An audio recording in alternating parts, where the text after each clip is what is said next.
আজকে বানাচ্ছি হোমমেড সিঙ্গারা।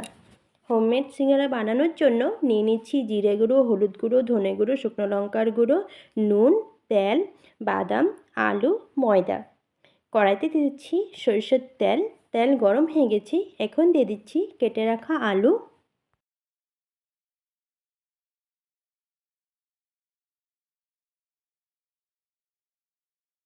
দিয়ে দিচ্ছি হলুদ গুঁড়ো,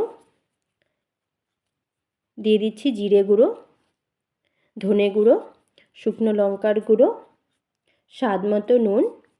মশলার সাথে আলু ভালো করে ভেজে নিচ্ছি। দিয়ে দিচ্ছি জল। জল দিয়ে আবারও কিছুক্ষণ আলু ভেজে নিচ্ছি। এখন দিয়ে দিচ্ছি ভেজে রাখা বাদাম। আলু ভাজা হয়ে গেছে, এখন নামিয়ে নিচ্ছি।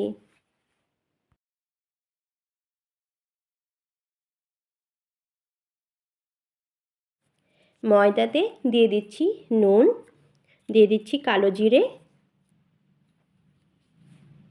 দিয়ে দিচ্ছি সাদা তেল, দিয়ে দিচ্ছি বেকিং সোডা। ময়দা এখন জল দিয়ে খুব ভালো করে মেখে নিচ্ছি। ময়দা মাখা হয়ে গেছে, এখন বানিয়ে নিচ্ছি সিঙ্গারা। বেলে নিচ্ছি রুটির মতো, মাঝখান দিয়ে কেটে নিচ্ছি।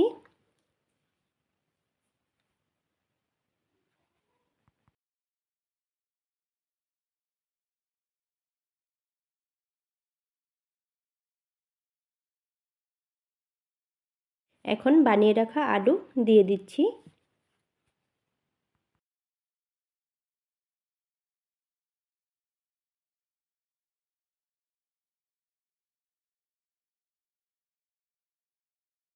এভাবে করে সবগুলো সিঙ্গারা বানিয়ে নিব। সবগুলো সিঙ্গারা বানানো হয়ে গেছে। আগের থেকে তেল গরম বসিয়ে রেখেছিলাম। এখন বানিয়ে রাখা সিঙ্গারাগুলো ভেজে নিচ্ছি। সিঙ্গারাগুলো ভাজা হয়ে গেছে, এখন নামিয়ে নিচ্ছি।